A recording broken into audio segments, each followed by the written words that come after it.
Yo quiero hoy día, a nombre del Liceo Abate Molina de Talca, a quien represento en calidad de profesora de lenguaje y además ya como la encargada del taller literario Aquelarre de Cliché, que es el grupo que hoy día inicia su año con este lanzamiento de este libro.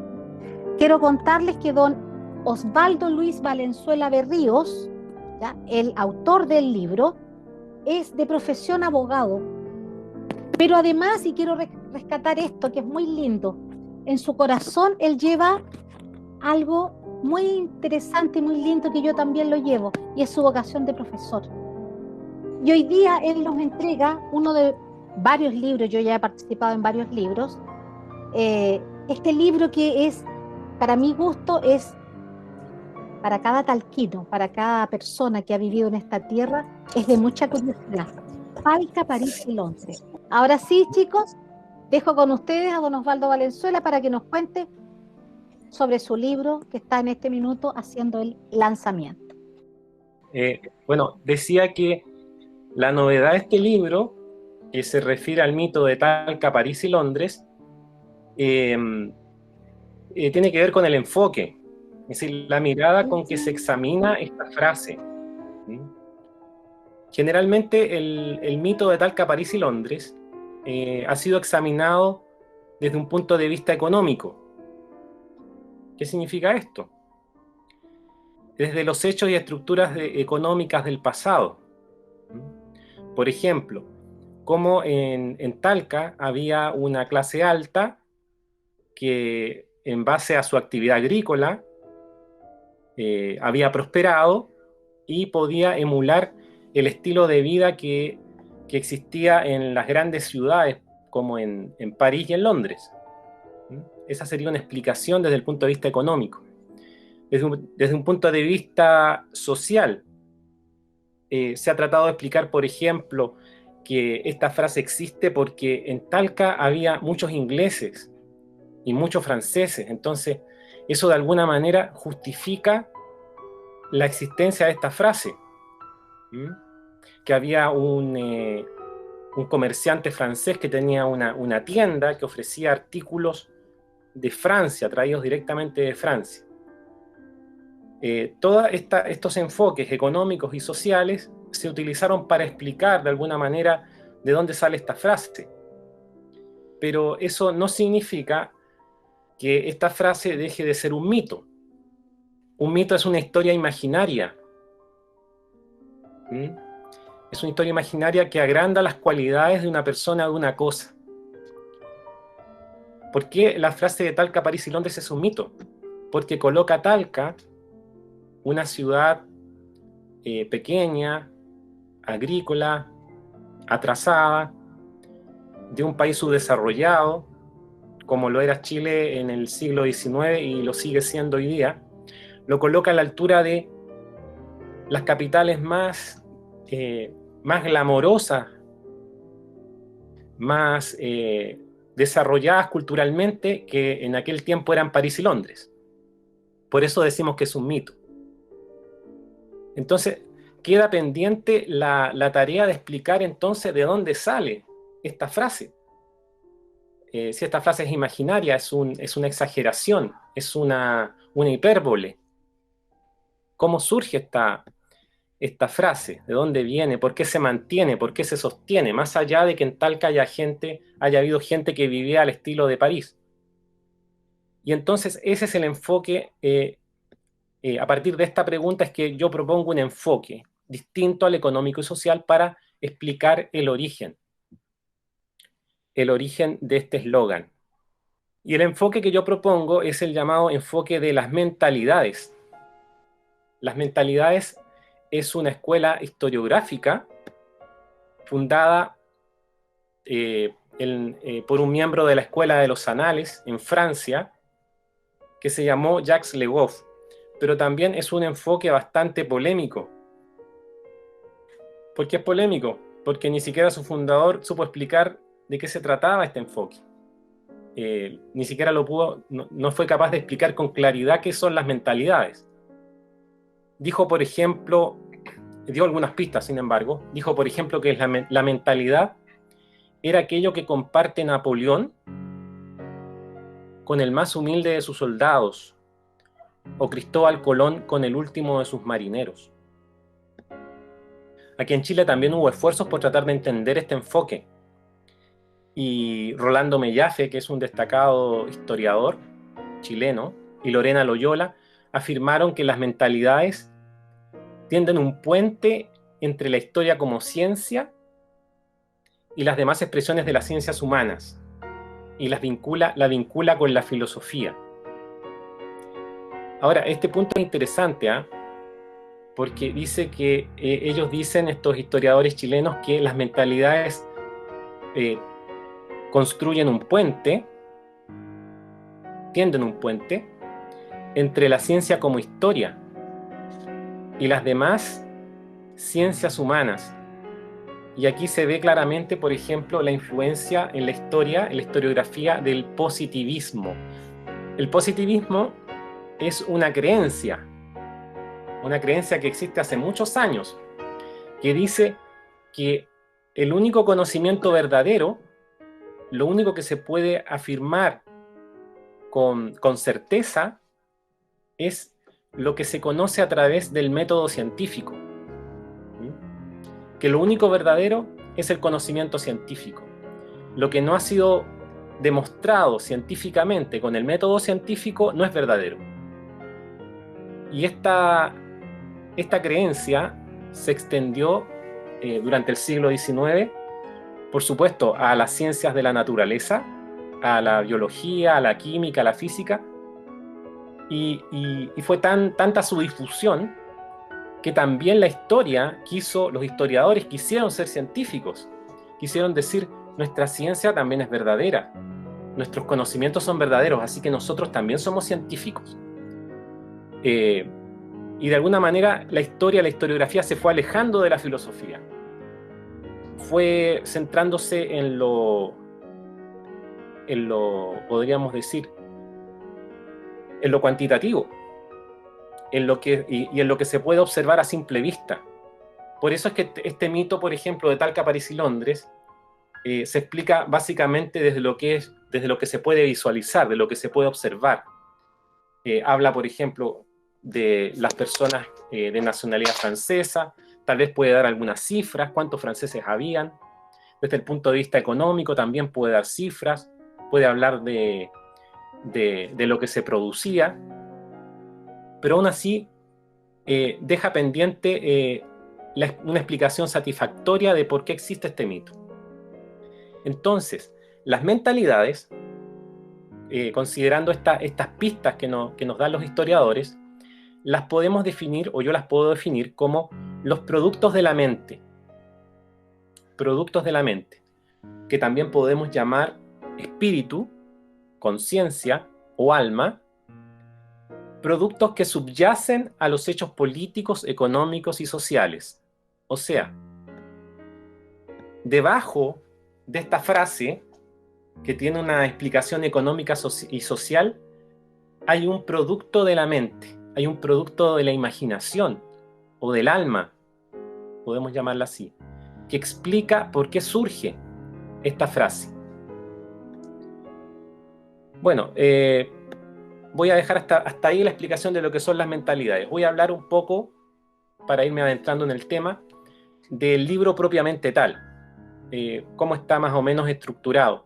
Yo, por supuesto, no desprecio los enfoques económicos y sociales para explicar o para comenzar a explicar el mito de Talca, París y Londres. Por eso es que en la primera parte del libro comienzo analizando lo que he llamado las luces del mito, es decir, lo que se ve claramente, lo que se puede observar a simple vista, la parte sensible de esta frase. Y me dedico a analizar las hazañas nobiliarias de una familia que aquí en Talca fue muy, muy destacada, muy prestigiosa. Fue la familia Cruz Bahamonde, que estuvo encabezada por Nicolás de la Cruz Bahamonde.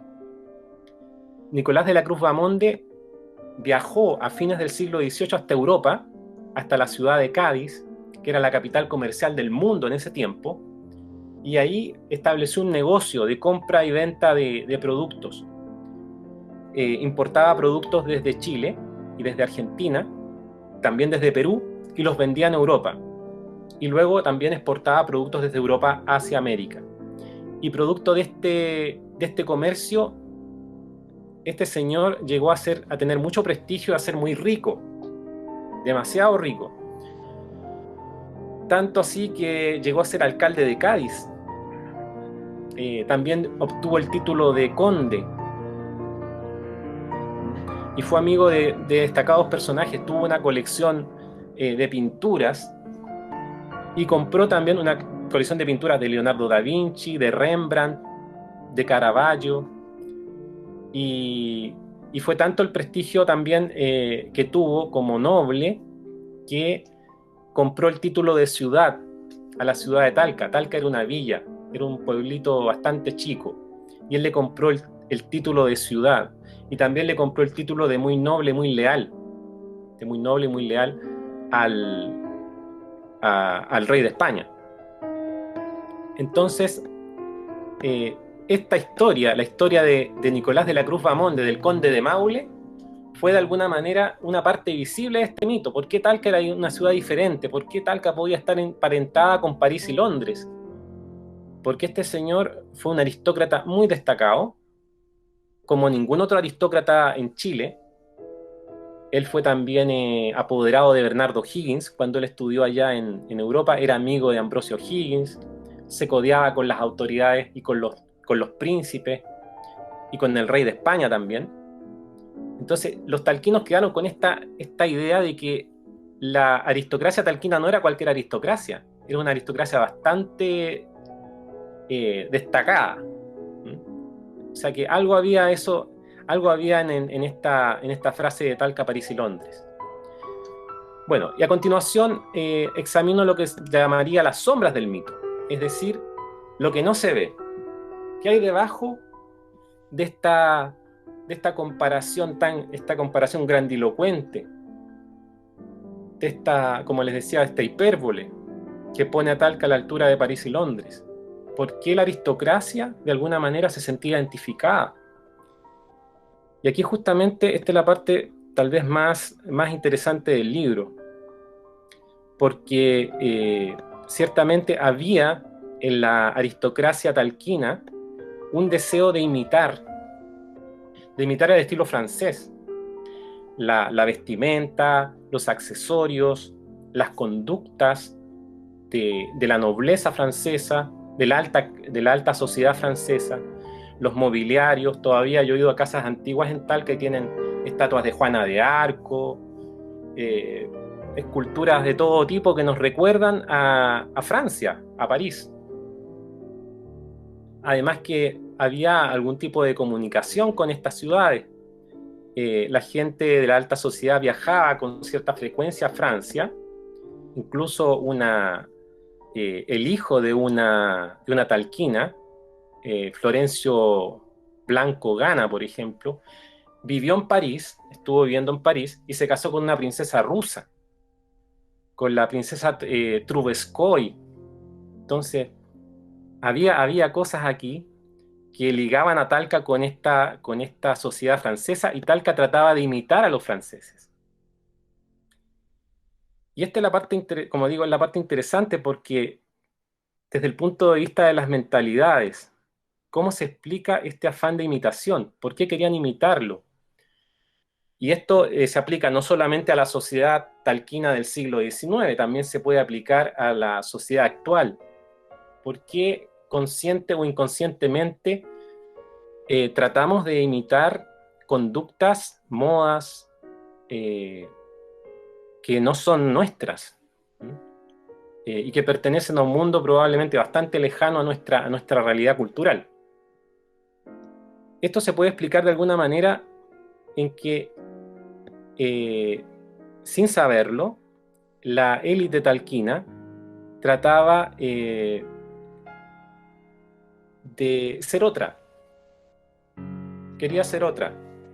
quería, de alguna manera, si lo vemos desde el punto de vista de la filosofía actual, que nace con Sartre, Jean-Paul Sartre, el existencialismo, que dice que tú te construyes, tú construyes tu ser, tú puedes ser lo que tú quieras ser. Eso es lo que Jean-Paul Sartre y Simone de Beauvoir han venido repitiendo desde la década del 50 y que ya se ha ido también metiendo en nuestras cabecitas bastante. O sea que el ser lo construyes tú.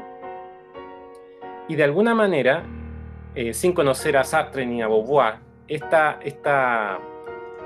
sociedad talquina del siglo XIX trataba de ser otra, de construir su ser, pero de construir su ser, un ser con minúscula, un ser a partir del ego. ¿Y qué es el ego? El ego es una ilusión de ser. Es un conjunto de características físicas, jurídicas, mentales, intelectuales, con las que se percibe al ser humano, pero que no es el ser humano. Entonces, esta sociedad trataba de ir construyendo mediante una serie de características físicas, mediante una serie de conductas, mediante ciertas apariencias, trataba de construir una identidad que la diferenciara del resto de la sociedad. Esta sociedad aristocrática se sentía de alguna manera superior, a pesar de que su origen era prácticamente el mismo que el resto de la sociedad, pero esta sociedad quería diferenciarse, quería ser distinta, no quería ser común, quería ser fuera de lo común. Entonces recurre a este recurso de construir el ego. Ahora, el punto es que esta sociedad, por supuesto, quería ser lo que en ese tiempo se denominaba noble. Quería ser parte de la nobleza. ¿Y qué es la nobleza? Bueno, nobleza es, o noble es aquella persona generosa, aquella persona que se destaca de los demás por sus atributos, por sus cualidades. Es una persona virtuosa. Eso es lo que es un noble. Pero aquí se ve claramente en el caso de Talca que esta clase superior en realidad no era noble, no era generosa, era bastante egoísta y bastante, en algunos aspectos, también viciosa. Sobre todo destacaba en el aspecto, lo que era el vicio del juego, era jugadora. Entonces objetivamente no era noble, pero aún así quería diferenciarse. Entonces, en otra parte del libro examinó, dentro de estas tentativas por diferenciarse, lo que se llamó el imaginario religioso. Ellos querían ser nobles, querían ser virtuosos, pero tenían que demostrárselo a los demás. ¿Cómo se lo podían demostrar? No podían conseguir un certificado de virtud. Entonces ellos, de alguna manera, muchos de ellos, no todos, utilizaban a la religión, utilizaban a la iglesia como una manera, como un lugar donde ellos afirmaban esta pretendida superioridad moral. Ellos, contrariamente a lo que dice el Evangelio, muchos de ellos iban a ocupar los primeros lugares en la iglesia para que el pueblo los viera y supiera que ellos eran realmente la clase superior, eran la clase aristocrática, eran la clase virtuosa. Y esto genera una falsa religión basada en las apariencias, y no en el desinterés, en el amor, en la caridad. Entonces, bueno, este es un análisis, es uno de los análisis, una de las tentativas, como les digo, para poder diferenciarse de los demás que utiliza la aristocracia talquina. Y lo contrasto, por supuesto, para no quedar no irnos solo en lo negativo, lo contrasto con la actividad de otros miembros de la aristocracia, particularmente de Fortunato Berríos. No sé si ustedes lo han escuchado nombrar, pero Fortunato Berríos fue un sacerdote muy emparentado, muy relacionado con Talca. Él nació en Santiago, pero su familia era de Talca. Y él desde muy joven, desde que era un adolescente, él iba a los barrios pobres impulsado por tal vez por una caridad innata, les llevaba medicinas, llevaba alimentos a la gente pobre. ¿Por qué lo hacía? No porque quería ser reconocido como noble, no porque quería posicionarse en un lugar de privilegio en la sociedad, a pesar de que él formaba parte de la clase alta. Él tampoco lo hacía por filantropía, no porque la gente le diera, no por amor a la gente, sino que él lo hacía por caridad cristiana, porque él reconocía a Cristo en los pobres. Fue tanto así que ayudó a fundar una sociedad de socorro mutuo de los obreros, también ayudó a fundar algunas parroquias, finalmente se convirtió en sacerdote, fundó el hogar de huérfanos, y lo curioso, claro, curioso entre comillas, porque va contra la lógica del mundo. Él, que no buscó ser noble, al final su nombre pasó a la historia en Talca. Por hechos bastante curiosos, por ejemplo, él cuando murió, fue enterrado en una urna de madera, y luego fue trasladado, después de varios años fue trasladado a la iglesia San Luis, que él fundó, la que está allá en la 8 Norte, y quedó su féretro fue puesto ahí en la muralla, como hacían en las iglesias antiguas. Cuando fue el terremoto del año 28, se rompió la muralla y cayó su féretro, y cuando fueron a rescatarlo, pudieron ver que su cuerpo estaba incorrupto. No se había podrido. Hasta el día de hoy su cuerpo no se ha podrido. Entonces, creo yo, es una buena forma o un buen modelo de superioridad moral, pero de una superioridad que no buscaba, no estaba basada en el ego, no estaba basada en acrecentar lo externo, sino todo lo contrario, estaba basada en sacar de sí el orgullo, sacar la ambición, sacar la codicia, sacar el resentimiento, para que Cristo entrara en su corazón. Y así fue como Cristo hizo su obra a través de él. Y hoy día se está gestionando también, se comienza a gestionar su beatificación. Entonces, me parece que esa es la mayor muestra de nobleza que hemos tenido en la ciudad de Talca desde ese siglo XIX hasta la fecha.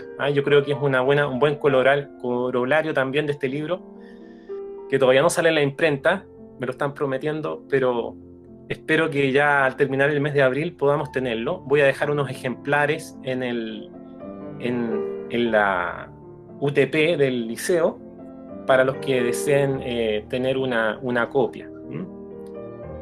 Y otra copia la voy a donar al Centro de Documentación Patrimonial de la Universidad de Talca, para que quien no lo pueda comprar lo pueda descargar desde el sitio del Centro de Documentación. Así que bueno, eso es básicamente, podríamos decir, a muy grandes rasgos lo que es este libro sobre Talca, París y Londres. Quedo atento a cualquier consulta. Excelente, don Osvaldo. Bueno, ahora vamos a hacer una ronda de preguntas, ya las interrogantes que ustedes quieran manifestar. Tenemos acá a don Osvaldo, que nos va a aclarar muchísimas dudas. Ya también le agradecemos al que nos deje un par de ejemplares en el liceo para que podamos ya leerlo y podamos tener una visión más clara, pero me parece súper interesante estos enfoques que usted le ha dado, ya sobre todo porque nosotros como sociedad talquina, la sociedad de aquella época, estaba muy tachada ya de una sociedad arribista. Y justamente por este contacto y por el sentirnos como sociedad talquina como a otro nivel.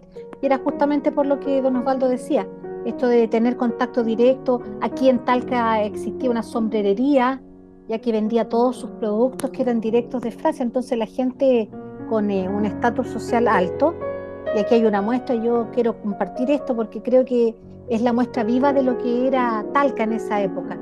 ¿Se han fijado ustedes en el puente del Río Claro? ¿Han visto al ladito que hay un puente antiguo? porque hoy día hay un puente moderno, pero hay un puente antiguo. Y ese puente tenía 2 descansos. Y esos 2 descansos, ¿ya?, era para que cuando salía el señor, ya, el dueño del fundo, los latifundistas venían desde el Cerro de la Virgen o al revés, entonces ellos aparecían en la entrada del puente y la gente del pueblo, los trabajadores, los campesinos, tenían que quedarse en esos descansos. Entonces el señor pasaba derecho. Esa es la razón de ese famoso puente, que uno siempre decía, ay, pero ¿por qué tiene esta construcción? Era por eso, ya, la superioridad del señor que era el dueño del fundo. Aquí había muchos latifundistas. Alguien quiere hacer consultas, por favor. Yo quería preguntar, es que no sé si lo dijo o no me quedó muy claro, ¿dónde va a estar disponible el libro? Perdón, decía que en la UTP, perdón, en la UTP, para interrumpir la cinta Lucía que estaba hablando, voy a dejar 10 ejemplares, apenas salga de la imprenta, como les decía, porque todavía no está, para que quien desee lo pueda retirar, llevarse un ejemplar. Perfecto. Muchas gracias. Gracias. A ver, aquí está consultando Juan Pablo, por favor. Buenas noches, Osvaldo. Hola, Juan Carlos. ¿Cómo Aquí estás? estamos atentos a tu introducción del futuro libro a salir. Oye, Osvaldo, conversando aquí con Juan Pablo y Karina, ese mito de Talca, París y Londres, ¿tú lo has visto? ¿Cuándo nació? ¿Fecha? Porque yo nací con ese mito, pero no sabemos si hace un siglo, el 2000, entonces como crecimos con eso. Entonces, ¿cuándo se materializó ese ¿Cuándo comienza a circular? correcto? Más o menos, obviamente es difícil, pero la creencia ha ido de generación en generación, pues. Pero no sé si tú los puedes orientar o asimilar algo parecido. Sí, por supuesto. ¿Mm? Desde el punto de vista, como decía al principio, económico-social, se puede explicar ese mito en que, bueno, en Talca existía una clase alta que deseaba consumir productos traídos desde Europa. De hecho, llegaban productos de Europa directamente al puerto de Constitución.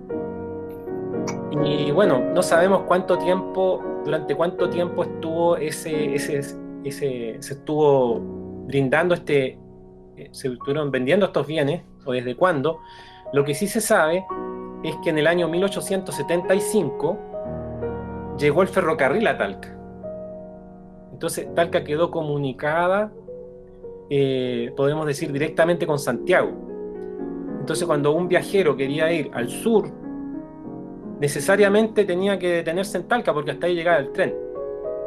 Entonces, en 1875, los viajeros que venían de Santiago se alojan en Talca y para matar podemos decir, las horas en espera del viaje al día siguiente, se ponían a caminar por esta calle de esta ciudad que tenía calles de tierra, casas bajas de adobe, pero a un cierto punto, gracias a la red de gas de cañería que se había inaugurado el año 1874, el año anterior a la llegada del ferrocarril, había una vitrina que estaba iluminada en la noche, o al atardecer, no sé. Y esta vitrina se veía bien de lejos, y era la vitrina de esta sombrerería, donde un señor francés ofrecía artículos traídos directamente de París y de Londres, porque efectivamente llegaban directamente por el puerto de Constitución. Entonces el eslogan de este señor era que estos productos venían de Talca, o sea, estaban tanto en Talca como en París y Londres. Su eslogan era Talca, París y Londres. Estos productos usted los encuentra en París y también en Londres. Y este eslogan de Talca, París y Londres fue lo que a muchos santiaguinos, ignorantes, según Joaquín Odarz Bello, les causó mucha risa, les causó mucha gracia que este pueblo tan pequeño, tan atrasado, se estuviese comparando de alguna manera con esta ciudad. Entonces ellos llevaron después cuando volvían a Santiago, llevaron esta noticia de este pueblo que ni conocían, que tenía este eslogan. Y se reprodujo, por supuesto, como una cosa humorística, en gran parte.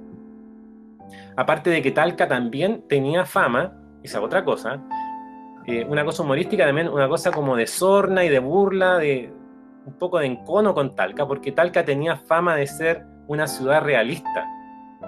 ¿Se acuerdan que les dije que Nicolás de la Cruz Bamonde le compró el título de ciudad a Talca?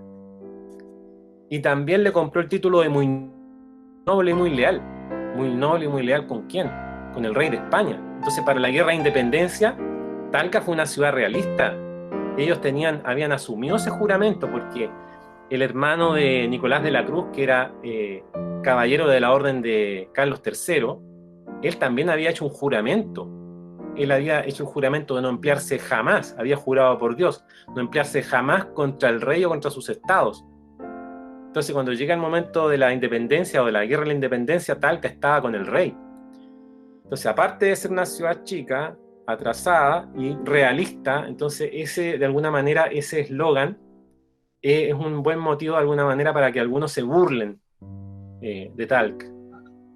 Esa es mi visión, interpretación. Muchas gracias. Perdona, o sea, el negocio dio la pauta de Talca, París y Londres. Claro. Claro, y como digo, es una enseña, según dice textualmente Joaquín Nuevas Bello, enseña que hace reír a los ignorantes. Porque Talca efectivamente tenía productos exclusivos de esas ciudades. Okay. Traía. Gracias, Osvaldo. Gracias por la pregunta, Juan Carlos. Gracias. Continuamos. Aquí hay dos personas que son invitados. Hola, muy buenas noches. La verdad, me llegó la invitación. Un placer estar aquí. Llegué medio tarde, me llegó la invitación medio tarde, pero me llamó mucho la atención el tema del libro, señor Osvaldo. Lo encontré súper interesante. La verdad, tengo dos preguntas para usted. La primera, saber, yo como que no soy, bueno, del LAM, quizá ya lo dijo, yo no lo escuché, ¿dónde podría acceder a su libro?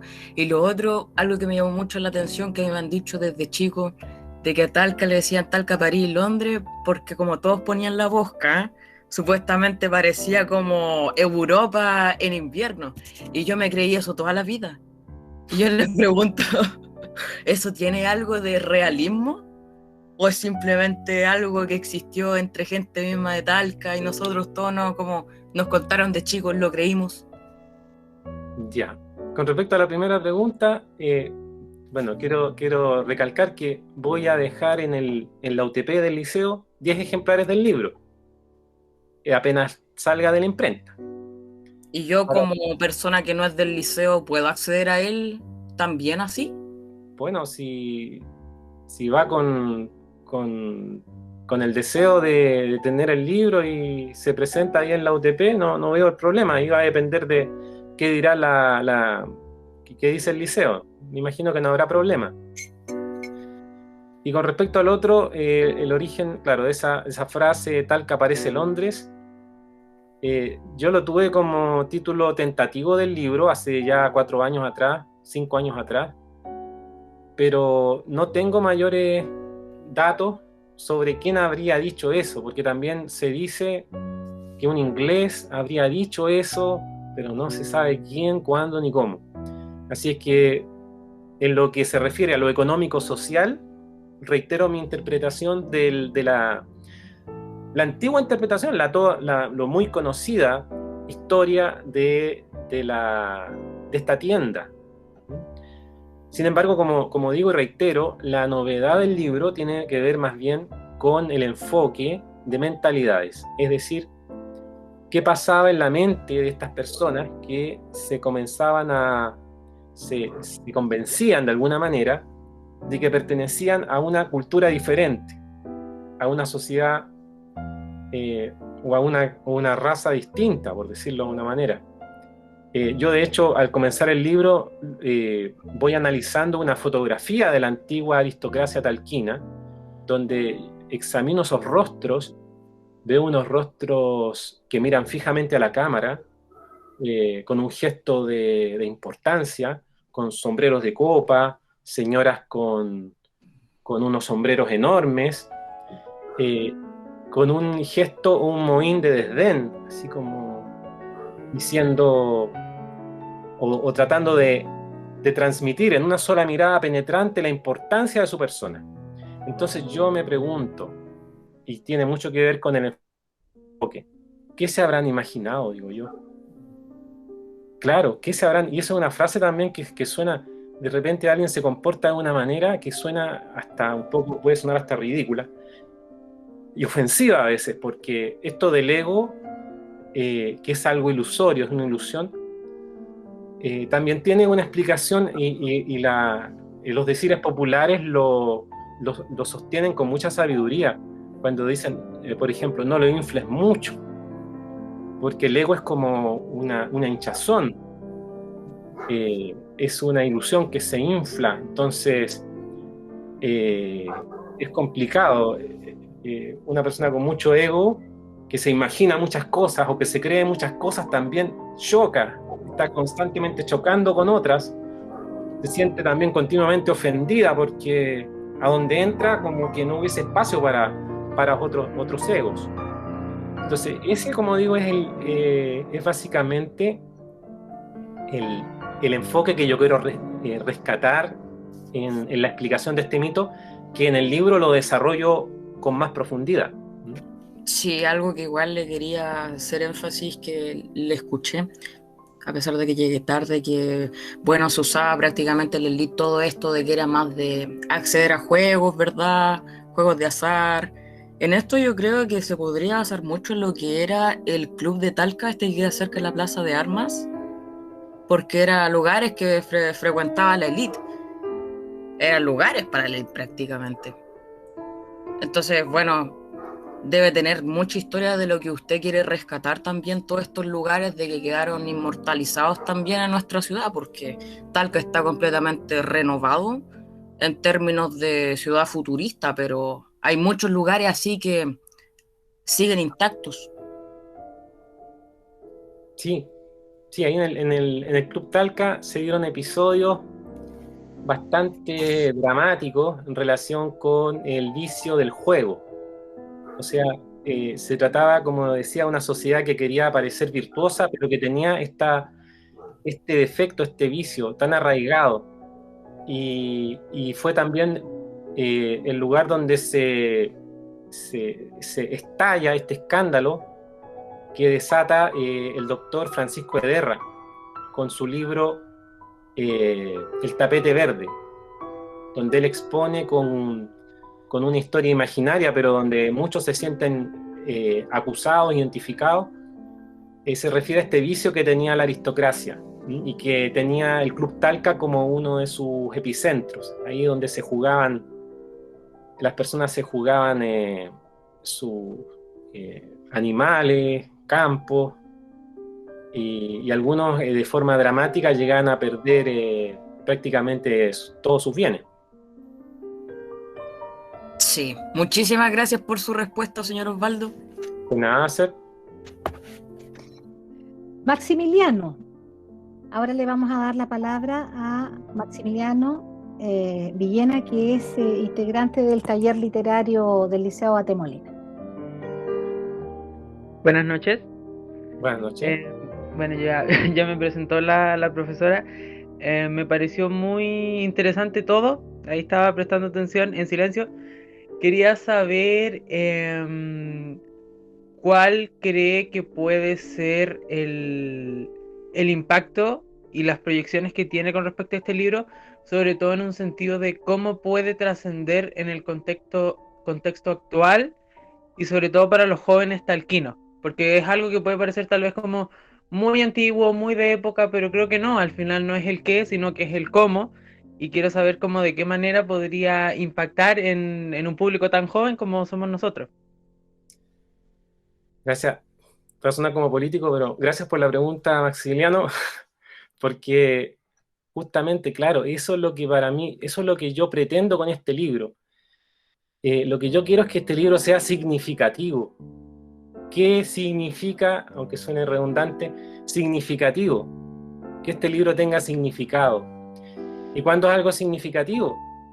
Cuando yo tengo una pregunta y lo que yo recibo como respuesta corresponde con mi pregunta. Entonces, lo que yo quiero contestar con este libro es una pregunta más importante del por qué la gente o sea, por qué la frase en sí, por qué la boutique o la tienda ofrecía productos, no desde el punto de vista, como digo, económico-social, sino que contestando preguntas que nos interesan a todos los seres humanos en todas las épocas.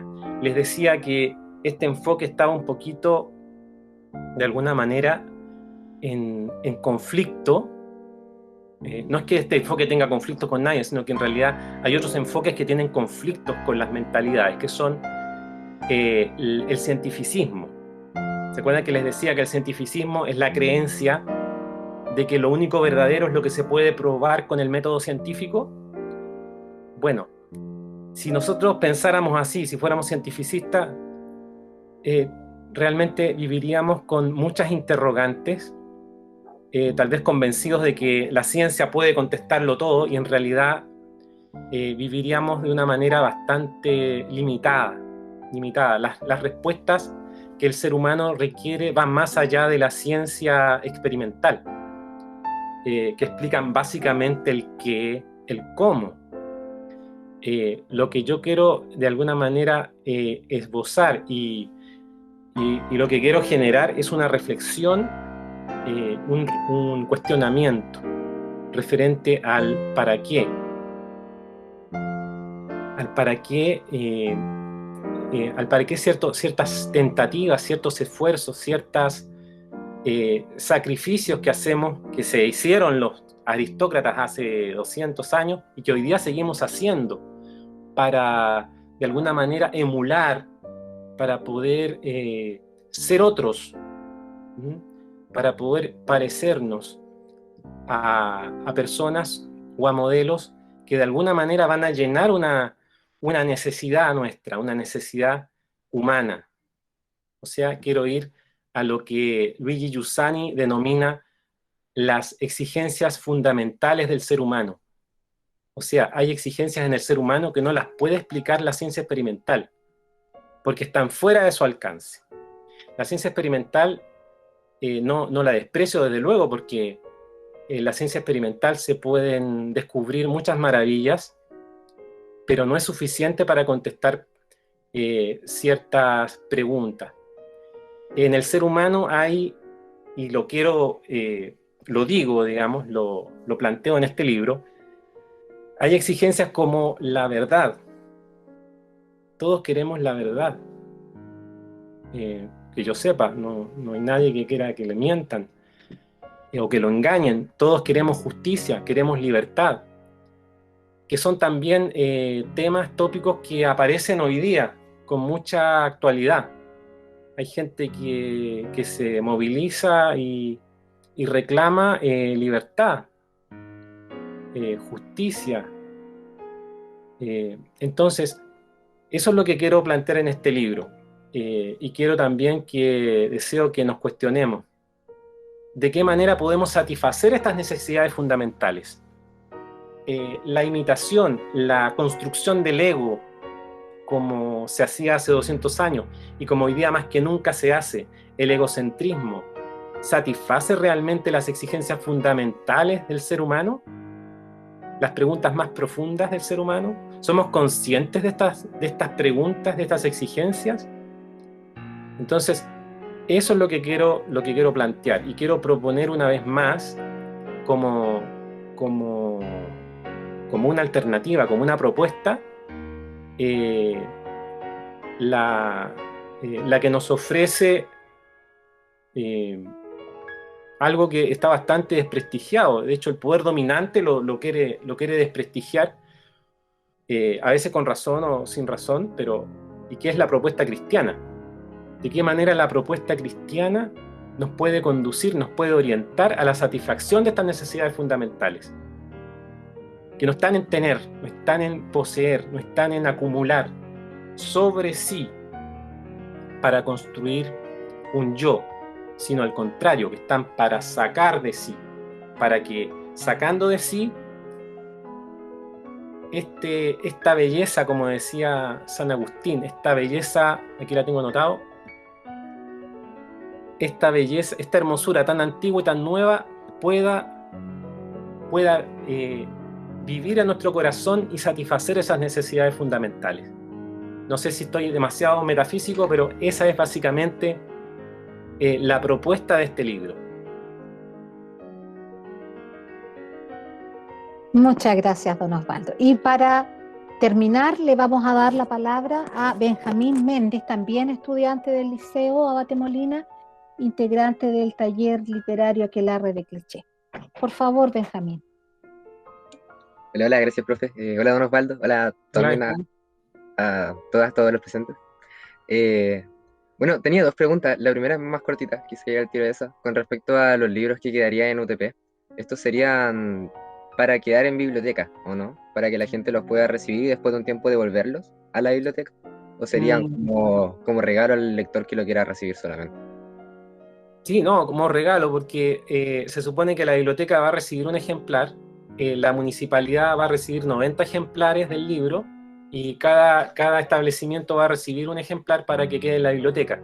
Estos ejemplares serían para quienes estén interesados en conservar uno para su como propio.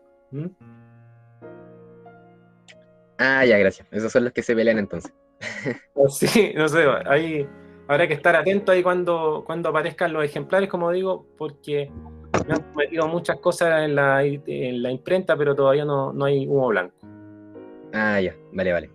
Y bueno, la otra pregunta que da para que se pueda explayar un poco más, tiene que ver con el proceso creativo y también el que lo llevó a escribir un libro de esta índole, igual, por lo que he captado ahora, bueno, tenemos entendido que usted es abogado, desconozco si es fiscal, pero estudió Derecho, no estudió quizá licenciatura en Historia o para ser historiador o algún de otro ámbito, tampoco estudió Filosofía, pero se nota que tiene harto conocimiento en esas materias. Entonces quería consultarle si al final eso fue ligado al proceso creativo del momento de escribir el libro, que tuvo que ahí empezar a investigar desde ya, o fue algo que desde siempre quizás le llamó y que por su interés quizás en aspectos como la historia la cultura, la filosofía, se vio interesado en escribir un libro de la índole que es el que nos presenta ahora. Entonces, ¿cómo fue? ¿De dónde salió la idea? Correcto. Bueno, para hacer un resumen bastante lo más corto posible, yo podría decir que esto es una cosa innata, aunque hay gente que piensa que los innatismos no existen, que todo se adquiere, pero yo creo que desde chico siempre me interesó, me llamó la atención la historia. Desde que tenía 7 años me acuerdo que me gustaba la historia, y yo pensaba que a todos les gustaba la historia, pero no, era una cosa, hay gente por supuesto que también le gustaba la historia, yo pensé que esto era algo apasionante para todos, y no era así. Entonces después con el tiempo también fue entendiendo, basado en mi fe, de que Dios pone talentos en distintas personas, que pueden ser habilidades visibles o no tan visibles, o pueden ser deseos, puede ser una pasión por algo. Entonces yo creo que, claro, Dios puso este talento, este deseo, esta pasión por la historia, y mi obligación, no digo obligación, pero mi respuesta a Dios, para ser responsable, porque esto viene de respuesta, Dios pone un talento en ti y tú puedes escoger libremente, porque no obliga a nadie, si respondes y cómo respondes. Entonces yo dije, para responder me conviene hacer lo que Cristo dice en el Evangelio, es decir, multiplica tus talentos. Entonces yo me fui, cada vez que tuve oportunidad, fui abogándome más al tema histórico, podemos decir por casualidad, aunque las casualidades parece que no, en mi experiencia no son tan casualidades. Comencé a hacer documentales históricos, conocí a un grupo de amigos que también tenían inquietudes desde el punto de vista de la filosofía. Entré en un grupo que se llama Comunión y Liberación, donde te hablaban también y te conversaban sobre cosas que están relacionadas con la historia, que son las motivaciones que tiene el ser humano. Entonces, en todo ese trabajo, en toda esa historia, se fue poco a poco, fueron surgiendo estas reflexiones, porque no son ideas, no digo algo que se me ocurrió a mí, ¿no? Es una reflexión sobre la realidad.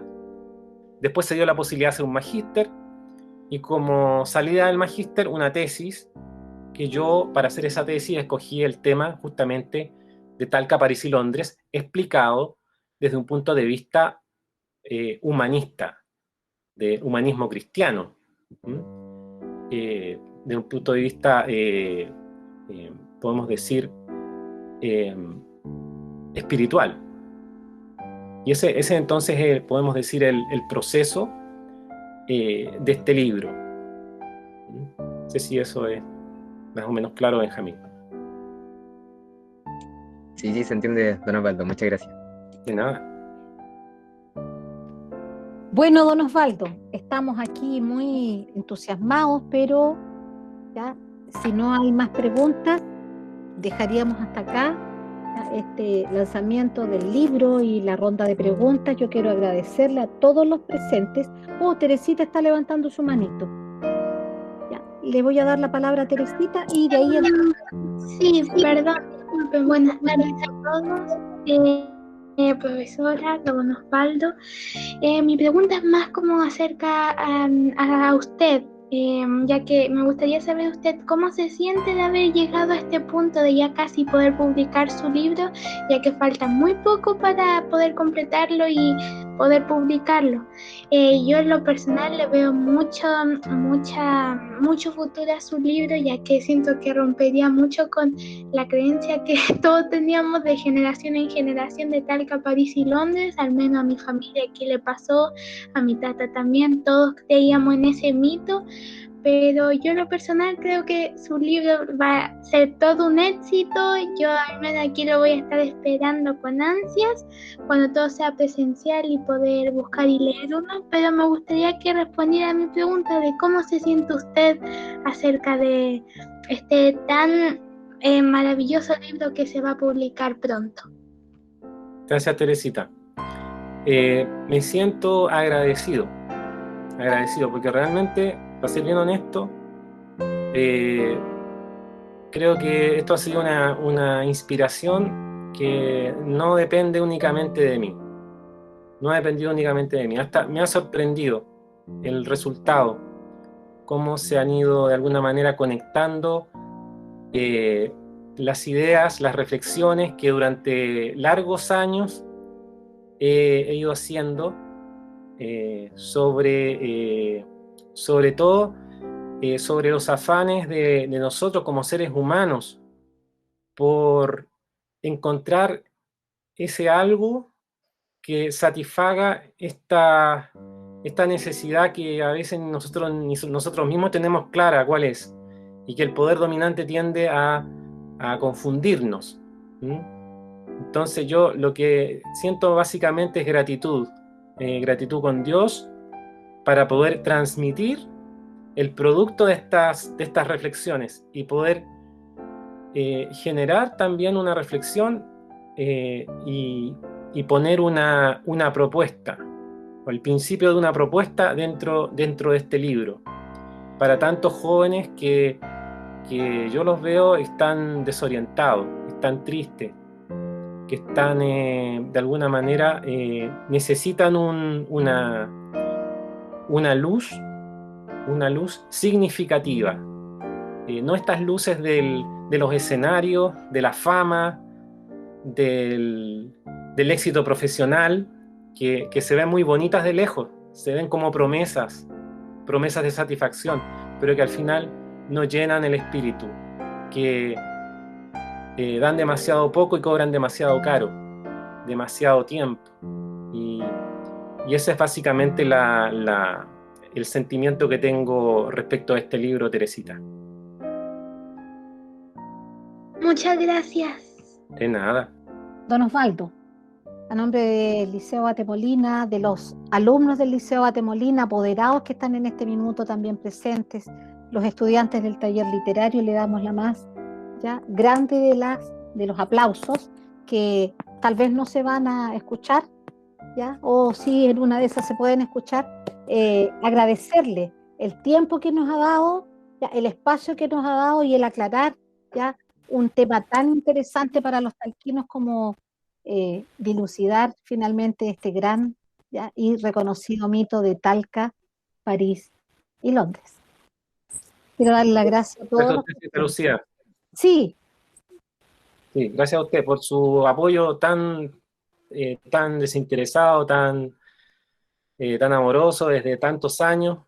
Así que no me queda otra que reiterarle mis agradecimientos. Yo siempre le estoy dando las gracias, pero ahora se las vuelvo a dar públicamente. muchas gracias. Gracias por el tiempo, nos vale mucho.